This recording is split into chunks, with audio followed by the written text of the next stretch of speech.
viajando por el planeta del niño del tobogán, por este bazar de las utopías, hay algo que desde niño comprendí, que cuantas más palabras sumara a mi vocabulario, a mi léxico, más se ampliaría mi geografía. Aunque ahora todo el mundo economiza, ¿no? Sintetiza y de alguna forma intenta enlatar la realidad, siempre es maravilloso encontrar en el camino a quien hace de la palabra algo elástico, ¿no? Un pensamiento para salirse un poco de este mundo tan cover, tan réplica y tan a veces poco original. Y es Dani Orbiz. Dani Orbiz, ¿cómo estás? Pues encantadísimo de estar con vosotros y de que para empezar hayas hablado de algo que me apasiona, que es el lenguaje. El lenguaje, sí. O sea que como en casa. El lenguaje sí es una llave fantástica porque cada palabra tiene un matiz, ¿no? Cada palabra nos lleva, e incluso cada estructura silábica, ¿no? Dentro de la palabra, esos huecos que hay entre la palabra que son los huecos de las sílabas, ¿no? Sí, además de lo que decías... claro, se debate todavía si el lenguaje puede actuar como fuerza, digamos, liberadora. Yo creo que sí, pero luego. Lo que está clarísimo es que como lo contrario, si te lo empiezan a reducir, actúa totalmente. Entonces, tenemos que luchar por mantener un lenguaje que nos ayude a pensar con claridad, que nos ayude a poner nombre a las cosas, como sobre tiene todo que ser. Tú que lo trabajas y en ese mundo creativo en el que estás, yo creo que tiene algo muy importante el lenguaje cuando lo amplías y sobre todo cuando lo asocias precisamente el ser un elemento vinculante puente de la memoria, de esa memoria asociativa. Sí, totalmente. Es posible que buenas partes de nuestras enfermedades, aparte, vaya usted a saber, de estas enfermedades que nos dejan completamente planos en la memoria, ¿no? Vengan porque definitivamente no hablamos, no conversamos, no pegamos la hebra como se pegaba en los pueblos, ¿te acuerdas, no? Puede ser, sí, se pierde el tema de la conversación. Bueno, el podcast, por ejemplo, ahora mismo es un formato que promueve la conversación y no está mal eso, que la gente siga acostumbrándose a escuchar conversaciones largas, pero hay una conversación de tú a tú que va más allá del hecho de nos escuchan, sino que somos tú y yo, que sí, creo que se está perdiendo y no se debería es una onda propagadora, es un poquito...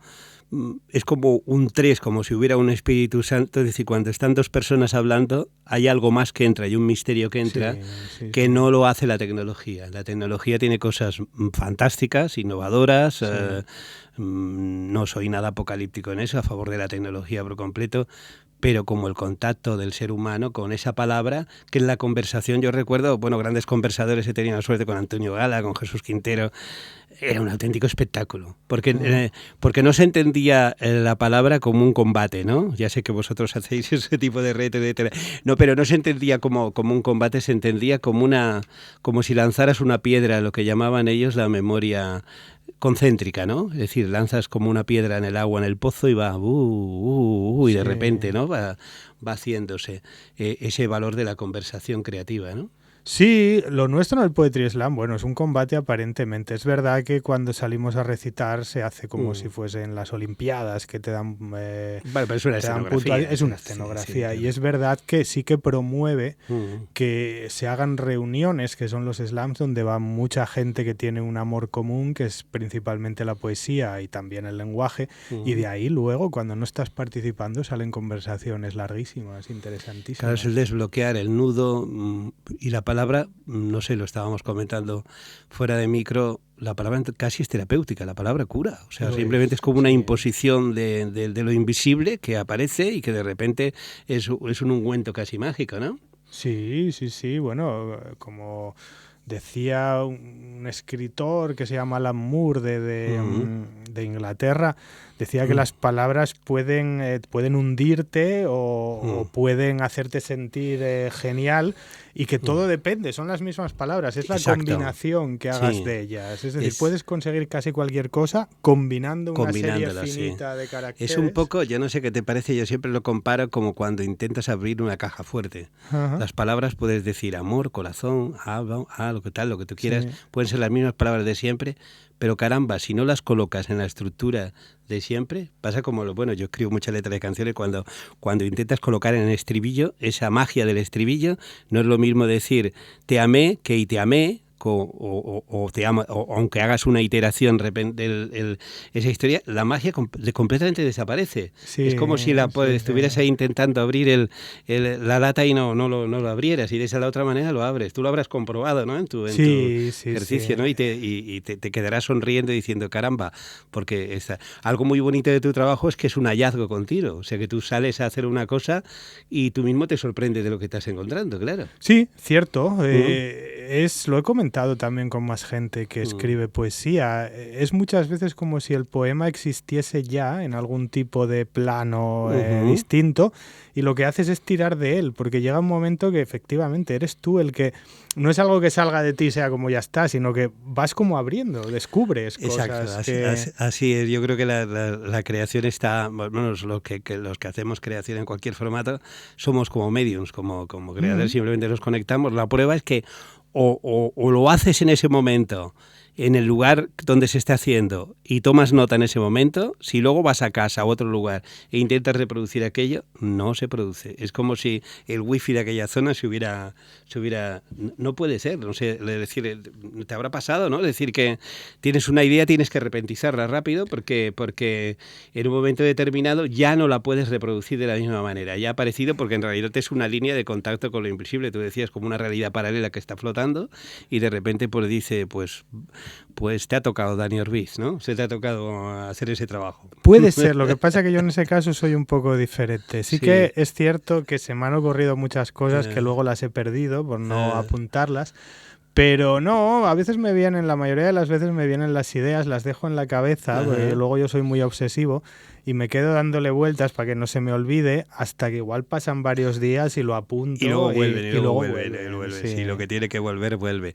Bueno, tú me contabas, bueno, ya te he dicho que he hecho el descubrimiento ahora al mirar la biografía, que habías nacido en un lugar, en una zona muy querida para mí por razones familiares, que es Otrondio, ¿no? ¿Qué recuerdas de todo eso, de esa vinculación con Asturias? Pues mira... Te estábamos hablando ahora, me hablabas tú de que habías estado por allí también por el Entrego, para quien nos escucha. Estos son los valles mineros de Asturias, son zonas mineras.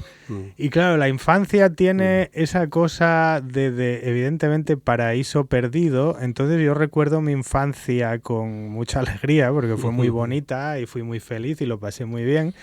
Pero es cierto que lo miro objetivamente y el sitio donde estaba desarrollando mi infancia era estéticamente muy feo, porque aquella zona era zona industrial. Es cierto que estaba en Asturias, donde igualmente había bosques, había verde, pero era todo muy gris y era todo muy metálico, todo muy El cielo negro. era curioso, mirabas al cielo y había como si fuera ese grisú, ¿no? Como si hubiera una historia. Bueno, yo algo que me impresionaba mucho ya con los mineros retirados que venían a ver a mi tío era la enfermedad esa que tenían, ¿no? Y subían la escalera y se quedaba la típica enfermedad minera. Sí. Y gente de 50 años, de 45, muy quemada, ¿no? Muy quemada. Eso era la silicosis. La silicosis, exactamente. Sí, y eso...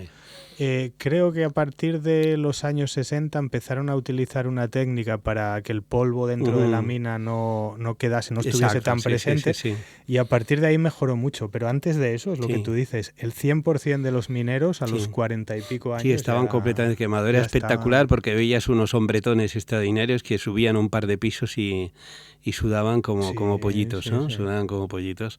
Bueno, es un paisaje mágico, ¿no? No quiero añadir, ¿tú qué recuerdas, ¿no? De esa zona, de que tus primeros contactos de juego con el lenguaje, por ejemplo, ¿no? Porque supongo que hay toda la gente, mucha gente que son oradores o speakers o creadores así poéticos en muchas formas, siempre han dicho que se fijaban mucho en la gente mayor, en las narraciones de la gente mayor, en cómo contaban las historias, esa forma de hilar acontecimientos diversos que tenían mágicamente, ¿no? Las abuelas que empezaban hablando de Pepito y se cruzaban con Juanito, y luego resulta que te quedabas ahí, bueno, ¿pero qué pasó con Pepito? ¿Pero qué pasó con Juanito? Y te dejaban con con 23 historias simultáneas, ¿no? Esa forma de narrar tan bonita que tenían, sobre todo porque te abría un mundo inmenso, ¿no? Sí, lo que pasa es que en Asturias, por lo menos en la zona donde yo nací, la elocuencia tampoco estaba muy presente. Es Era en decir, privado, ¿eh? la gente hablaba, sí, pero no se llevaba privado. esta cosa. Me sorprendió más, mi pareja su familia es de La Mancha. Ahí sí, claro. Y sí que al ir allí noté que había otro tipo de conversación, las que sillas, se dejaba... sillas en la calle, etcétera, sí. Y eso yo no lo viví en Asturias tanto, pero sí me llamaba la atención cuando coincidía gente que sí que se dedicaba, digamos, profesionalmente o por afición a contar historias. Siempre me llamó mucho la atención el arte de contar historias, el arte de llamar la atención de la gente, todo esto. Y una cosa que me llamaba mucho, aparte de los cuentos, era también las ferias, pues los típicos charlatanes que están ahí llamando la atención. Vendedores de crecepelos y todo esto. Sí. No, de la tómbola. Y también, la tómbola, ¿no? Sí, que llevándote como a jugar, a liarte un piloto, poco. ¿no? Ahí está. Y de ahí también pues cogí un poco la cosa, los ¿no? Speakers, de ser un poco así. Sí, el feriante, bueno, sí, Asturias tenía mucha feria, ¿no? Mucha actividad feriante también.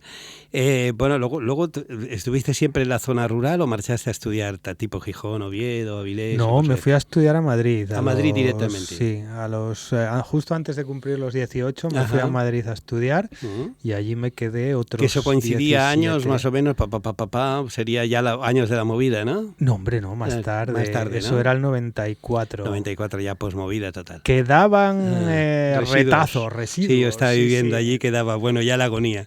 Todavía que el Madrid era un poco el que habían estado los de la movida, pero el espíritu ya no estaba.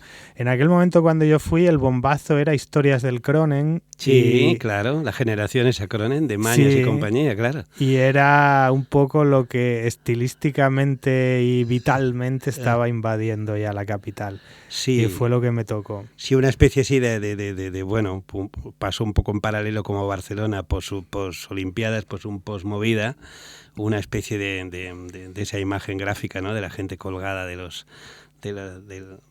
las pasarelas, de los puentes pasarelas, de las entradas a Madrid y toda esa cosa, ¿no? De estar pendientes, colgados de un hilo, ¿no? Bueno, sí. Colgado de un hilo.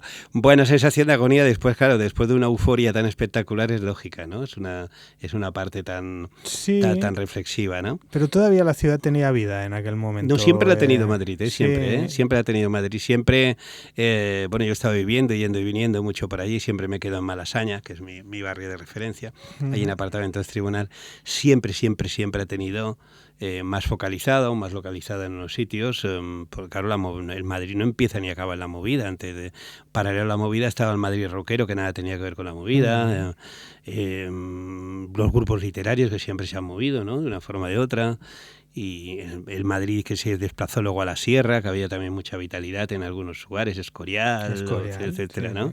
¿Y en qué barrio viviste de Madrid? A ver, primero estuve en un colegio mayor en la ciudad universitaria, luego me fui a Franco Rodríguez, que estaba cerca de Cuatro Caminos, por arriba. Luego viví un tiempo en Manuel Becerra y luego finalmente en el Paseo de las Delicias. Pero andaba bastante por Malasaña. Al principio básicamente de bares.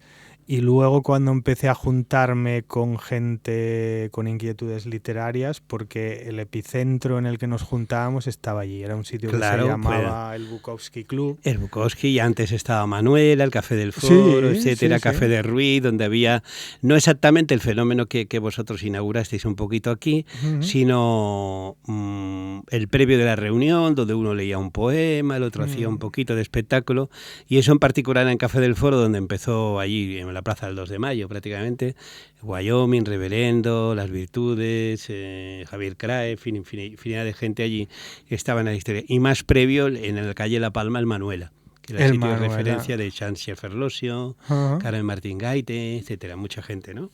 El Manuela que sí, creo que sigue existiendo todavía, está todavía, ¿no? Sí, está en la esquina, porque el Bukowski que te digo estaba en la calle San Vicente Ferrer. Ahí donde viví, el apartamento del Tribunal, sí. Y está en la esquina, o sea, el Manuela, y está todavía, El Manuela, no sé si tiene era una gran presencia, vitalidad, era una gran vitalidad.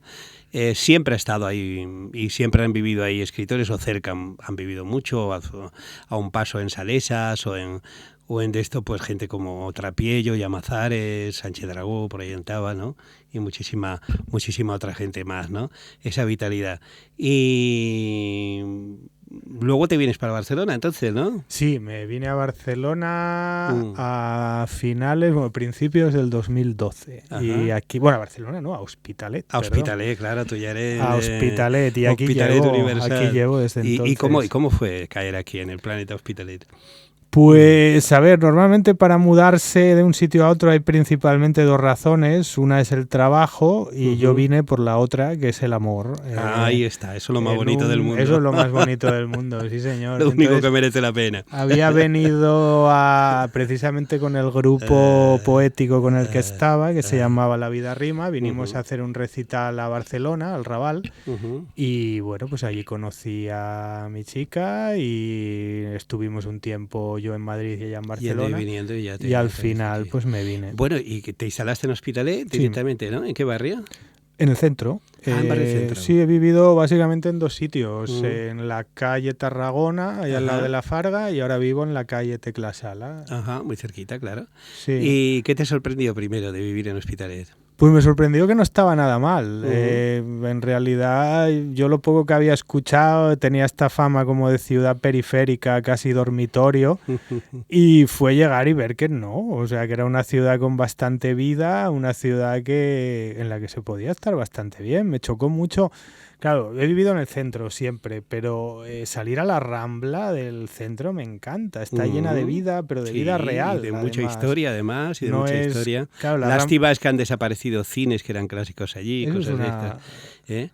Pero siempre ha sido un lugar de reunión fantástico, el Barradas y mucha gente más. Fíjate que el propio Barradas, que era el famoso poeta, ¿no? y activista cultural, estamos hablando de más de 100 años, supongo, ¿no? De la época de Lorca casi. Él trajo, se hacían este tipo de encuentros, no le llamaríamos de torneos poéticos, pero sí de uno traía la obra que estaba inédita, el otro enseñaba otra historia. Eso fue un foco de atención en Hospitalet, ¿no? Y aquí has encontrado también unos altavoces extraordinarios como es el Onclayac, que es un lugar histórico, ¿no? Sí, ahí empezamos a hacer el slam y bueno, con apoyo también del ayuntamiento, del área de juventud, que nos apoyó mucho. Y sí, efectivamente, es que pasó eso. Aparte de gustarme el sitio, ciertamente en mi caso, por lo menos, la ciudad hizo honor a su nombre y es una ciudad que siempre ha sido muy hospitalaria, ha sido muy hospitalaria conmigo. Siempre lo ha sido una ciudad. Entonces, sí. Hecha a base de oleadas, ¿no? De oleadas de murcianos cuando la exposición del 29, gallegos cuando lo de SEAT, andaluces en otra historia, venían por oleadas porque se traían unos a otros, ¿no? Y ahora poetas, todos. Y ahora poetas, claro, gente sí. Bueno, esos siempre son bien recibidos, eso son necesarios. Habría que ponerlos como cuota de necesario dentro del porcentaje, ¿no? Bueno, porque, vamos a ver, tú, claro, te sales a los escenarios, te mueves, intentas movilizar. ¿Cómo luchas contra esa cierta pasividad que domina en el ambiente? Porque hay que reconocer que nosotros venimos quizá, aunque somos generaciones un poco diferentes, pero venimos de épocas donde había un cierto activismo cultural, una voluntad de activismo cultural. Y ahora es verdad que la gente se apunta, pero no hay un cierto sopor general. Eso sí es verdad, hay que admitirlo como tal, ¿no? ¿Cómo luchas contra todo eso? Pues mira... Es que, claro, el tema del activismo cultural... Bueno, en sus variantes, sí, claro. Entiendo, sí. No hablo de político, ¿no? Sino simplemente activismo de moverse, de hacer cosas. Sí, es que aparte no... De inventar. No lo digo porque me considero que políticamente estoy implicado. Sí. El problema es que ahora mismo... digamos que todo está muy diluido, porque yo creo que el gran problema que hay no es tanto lo que tenga que ver con que se persiga las cosas que se dicen, sino por la acumulación de mensajes y de estímulos que hay. Entonces, todo está diluido. Es decir, antiguamente un poeta efectivamente podía llegar y podía decir un poema en el que expresaba ese compromiso con la lucha, con la defensa del grupo humano, de lo bueno de la humanidad, y tener un impacto que realmente todas las personas que lo escuchaban se llevasen algo que pudiese cambiar su percepción del mundo. Ahora es muy difícil, estamos continuamente estimulados por diferentes cosas. Lo que ves ahora, aunque te interese, a los 5 minutos lo has olvidado.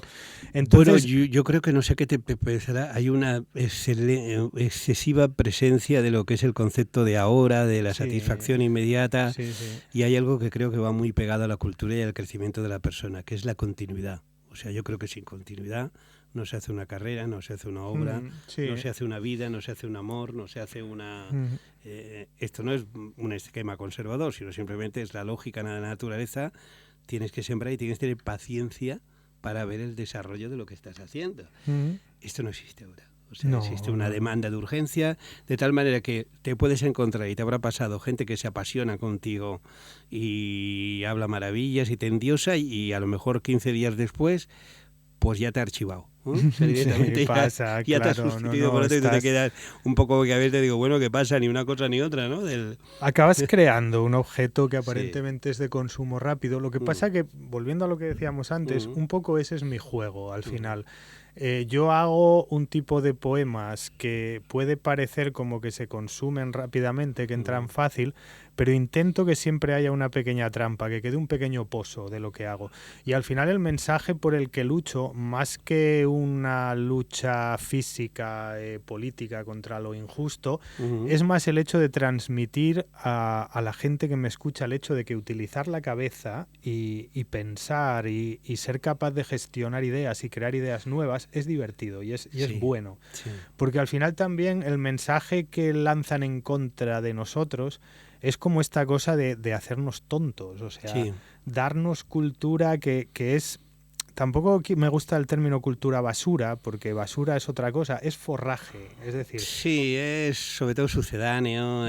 No alimenta, es como cuando comes algo que te llena el estómago, pero no te está alimentando. Tú has dicho algo que yo creo que es muy importante, que quede fijado, es decir, que deje pozo, huella, es decir, hay algo fundamental en la cultura, en las canciones, incluso la cultura más popular, que es que conecte con la punta, con los hilos de la memoria, para que eso quede ahí. Quede ahí. Es decir, que quede ahí de una forma, pues como ha quedado un bolero, como ha quedado una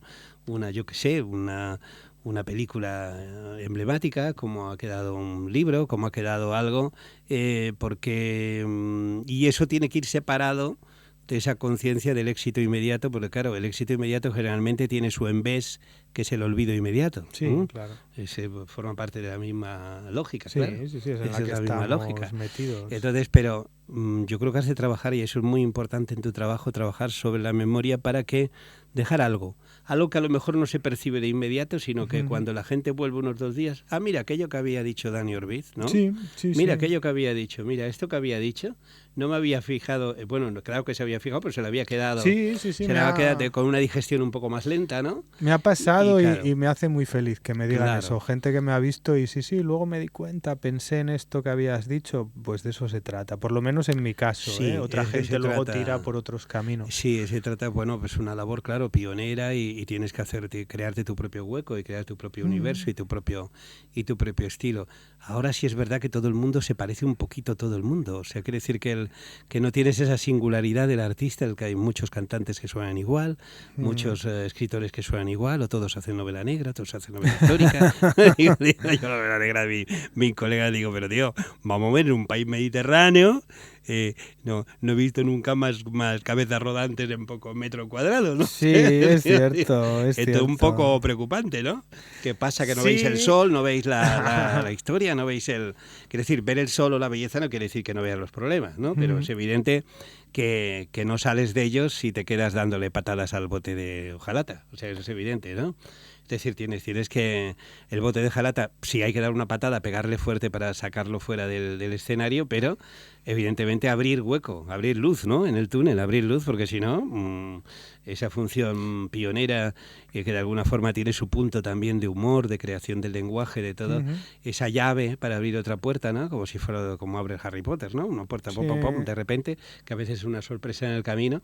Eso solo existe si tienes una voluntad de conectar con eso que sigue siendo maravilloso, que es la vida, para bien o para mal, claro. Estoy de acuerdo y estoy muy de acuerdo con la expresión que has dicho, abrir luz.